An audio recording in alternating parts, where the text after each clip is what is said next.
بسم الله الرحمن الرحيم إن الحمد لله نحمده ونستعينه ونستهديه ونستغفره ونعوذ بالله من شرور أنفسنا وسيئات أعمالنا من يهده الله فلا مضل له ومن يضلل فلا هادي له وأشهد أن لا إله إلا الله وحده لا شريك له وأشهد أن محمدا عبده ورسوله صلى الله عليه وعلى آله وصحبه أجمعين أما بعد Assalamu alaikum wa rahmatullahi wa barakatuh.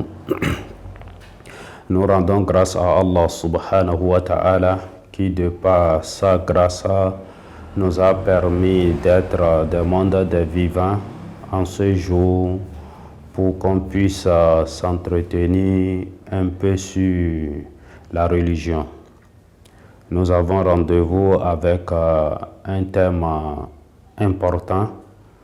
Et vu l'approche des 10 derniers jours du mois de Ramadan, il y a une adoration d'une grande importance qui est al-i'tikaf, ce qu'on appelle la retraite spirituelle. Donc aujourd'hui, nous allons parler de ce que c'est que la retraite spirituelle. Est-ce que ça a une source dans la religion? Et est-ce qu'il y a eu des prophètes qui l'ont fait avant cela?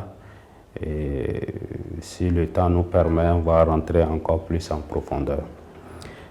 Ainsi, nous disons que nous entrons bientôt dans les 10 derniers jours du mois de Ramadan. Et c'est une joie de pouvoir de profiter de ce moment intense et particulier où chaque acte de dévotion pèse lourd dans la balance. Les 10 derniers jours du mois de Ramadan ont un caractère particulier lié à une pratique prophétique qui est la retraite spirituelle, communément appelé I'tikaf.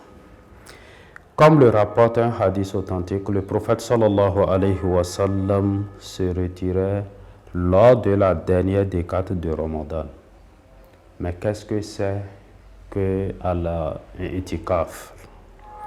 La définition littérale du mot I'tikaf est de rester dans un lieu particulier, mais dans la définition religieuse de l'islam, ce mot signifie rester dans la mosquée pendant une période de temps particulière, dans l'adoration d'Allah subhanahu wa ta'ala, tout en conservant certaines conditions comme jeûner. Voilà la définition de I'tikaf dans la langue et comme dans la religion islamique.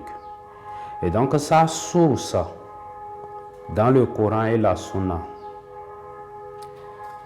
Allah subhanahu wa ta'ala nous dit wa isja'alna al-bayta mathabatan lin-nas wa amna wattakhidhu min maqami Ibrahima musalla وَأَهِدْنَا إِلَى إِبْرَاهِيمَ وَإِسْمَاعِيلَ أَنْ طَهِّرَا بَيْتِيَ لِلطَّائِفِينَ وَالْعَاكِفِينَ وَرُكَّعِ السُّجُودِ. Allah subhanahu wa ta'ala nous dit et rappelle quand nous fîmes de la maison un lieu de visite et un asile pour les gens.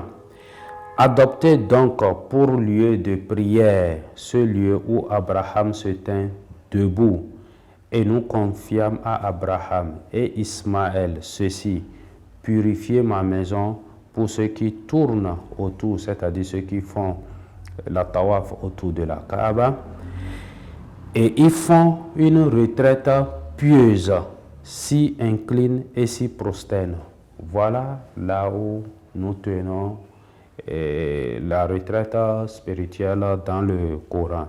Et dans une autre sourate, dans le sourate al-Hajj, verset 26, Allah nous dit subhanahu wa ta'ala وإذ بوأنا لإبراهيم مكان البيت ألا تشرك بي شيئا وطهر بيتي للطائفين والقائمين وركع السجود.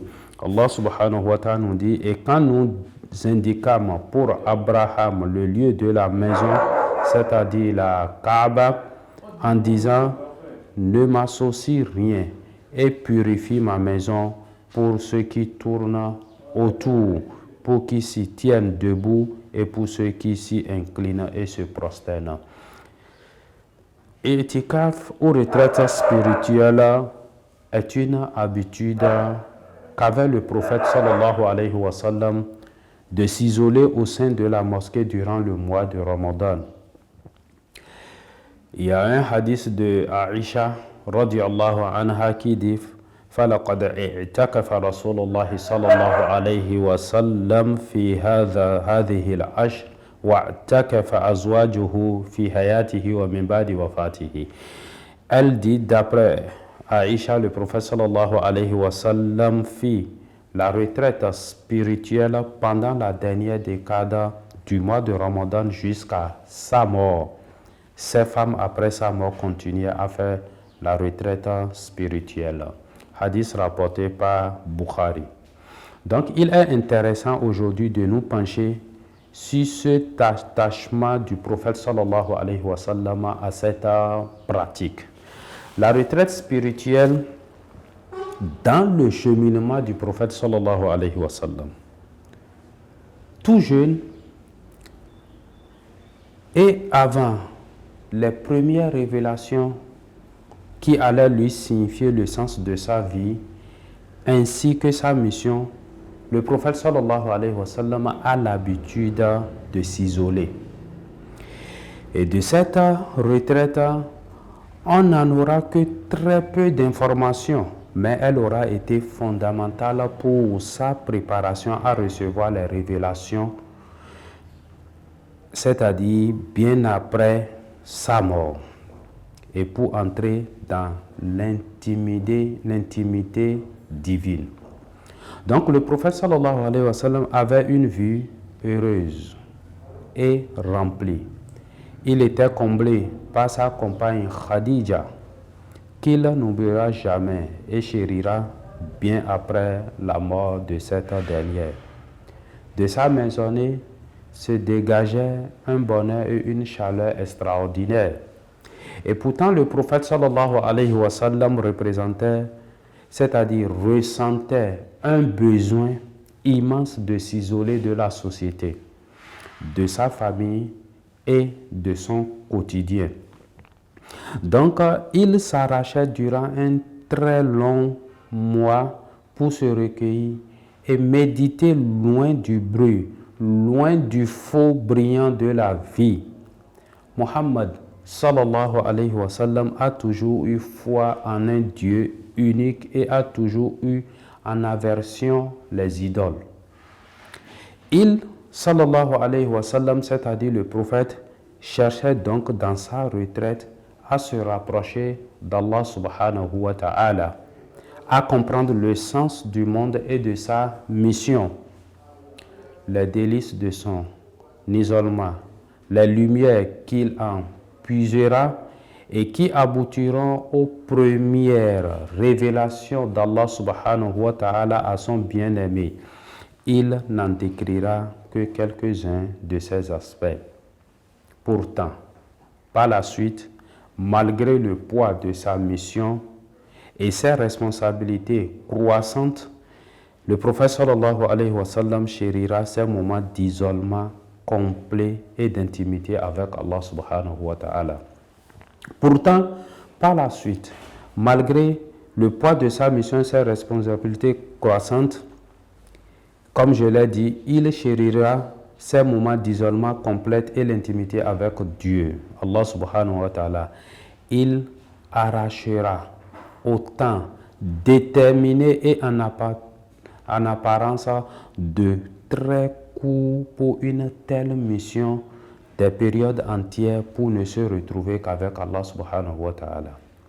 Donc cet attachement qu'il gardera malgré le fait que Allah subhanahu wa ta'ala lui est tout pardonné. Et malgré la haute place qui lui était promise, est un message clair pour les compagnons qui lui étaient les plus proches. Vous goûterez délices et merveilles dans cette retraite, mais les mots ne seront le décrit. Ce secret ne sera percé que par ceux qui pratiqueront cette adoration hors du commun. Quelques exemples alors, dans ce cas, des retraites des prophètes, alayhimus salam, que la paix d'Allah soit sur eux tous. Elle fut pour de nombreux prophètes l'occasion de se lever et de transformer ou mûrir leur foi intérieure. Le prophète Yunus alayhi salam passera un séjour dans le silence et l'obscurité du ventre du poisson au fond de l'océan. Dieu lui inspirera dans cet isolement les plus belles paroles traduisant son état. Cette retraite forcée, après avoir été confronté à sa difficile mission d'appeler un peuple obstiné dans son infidélité, lui a permis de parfaire son éducation et de revenir vers son peuple armé des meilleures résolutions. Sa confiance en Dieu, le précédent, il trouvera que la guidée de Dieu aura déjà pénétré les cœurs de son peuple. وَظَنُّونَ إِذْ ذَهَبَ مُغَاضِبًا فَظَنَّ أَن لَّن نَّقْدِرَ عَلَيْهِ فَنَادَى فِي الظُّلُمَاتِ أَن لَّا إِلَٰهَ إِلَّا أَنتَ سُبْحَانَكَ إِنِّي كُنتُ مِنَ الظَّالِمِينَ. Et Zannoun, c'est-à-dire Jonas, quand il partit irrité, il pensa que nous n'allions pas l'éprouver. Puis il fit dans les ténèbres l'appel que voici. La ilaha illa anta subhanaka inni kuntu minal zalimin. Pas de divinité à part Allah, pureté à toi. J'ai été vraiment du nombre des injustes. Surat Al-Anbiya, verset 87. Et quelle a été la réponse d'Allah subhanahu wa ta'ala quand il l'appela? Fastajabana lahu wa najjaynahu min al-gham wa kadhalika nunjil mu'minin. Nous les osâmes et le sauvâmes de son angoisse, et c'est ainsi que nous sauvons les croyants. Surat Al-Anbiya, verset 88. Le prophète Yusuf, alayhi salam, c'est-à-dire Joseph, passera une longue période en prison, alors qu'il cherchait le moyen d'en sortir dans les débuts de son emprisonnement. Il se pliera entièrement à la volonté d'Allah subhanahu wa ta'ala, la volonté divine, à la suite de ces 7 années d'adoration et de recueillement. Que s'est-il passé durant ces années, qui fut certainement parmi les plus belles de sa vie? Qul bar rabbukum rabbus samawati wal ardi alladhi fatarahun wa ana ala dhalika minash shahidin. Il dit, mais votre Seigneur est plutôt le Seigneur des cieux et de la terre, et c'est lui qui les a créés, et je suis un de ceux qui en témoignent. Surat Al-Anbiya, verset 56. Et il dit, Watallahi la akidanna asnamakum ba'da an tuwallu mudbirin. Et par Allah, je ruserai certes contre vos idoles une fois que vous serez partis. Le prophète Ibrahim, alayhi salam, se retrouvera dans un feu, capturé par ses ennemis, tant le feu était immense. Il y restera une certaine période qu'il décrira à la fin de ses jours comme la plus belle période de sa vie. Qulna ya naru kuni bardan wa salaman ala Ibrahim. Nous dîmes au feu, soit pour Abraham une fraîcheur salutaire. Le prophète Moussa aussi, alayhi salam, quittera son peuple 40 jours sur le mont Sinaï, durant lesquels il jeûna et se préparera à recevoir la parole d'Allah subhanahu wa ta'ala. Wa ma a'jalaka an qawmika ya Moussa. Pourquoi, Moïse, t'es-tu hâté de quitter ton peuple? Qal Hum Ulai ala athari wa ajiltu ilayka rabbi litarda. Ils sont là sur mes traces, dit Moïse, et je me suis hâté vers toi, Seigneur, afin que tu vois, afin que tu sois satisfait de moi. Donc, Ramadan, tu viens bouleverser le déroulement de la vie tranquille. Tu arraches les âmes à leur sommeil. Tu leur fais sentir le bien-être et la douceur de la prière. Ton parfum précède ta venue. La joie s'empare de nos cœurs et le désir ardent de rencontrer celui qui t'envoie a fait perdre à tout jamais le sommeil de ses proches. Alors, nous allons nous arrêter ici, espérant, Inch'Allah, si Dieu nous permet, de revenir encore une autre fois. Nous dirons que avant le prophète sallallahu alayhi wa sallam, il y a aussi des prophètes qui ont eu à faire la retraite spirituelle. Pour d'autres, c'était forcé et pour d'autres, c'était volontaire. Qu'Allah subhanahu wa ta'ala fasse que nous puissions accomplir cette immense adoration et qu'il l'accepte pour nous. Wassalamu alaikum wa rahmatullahi wa barakatuhu.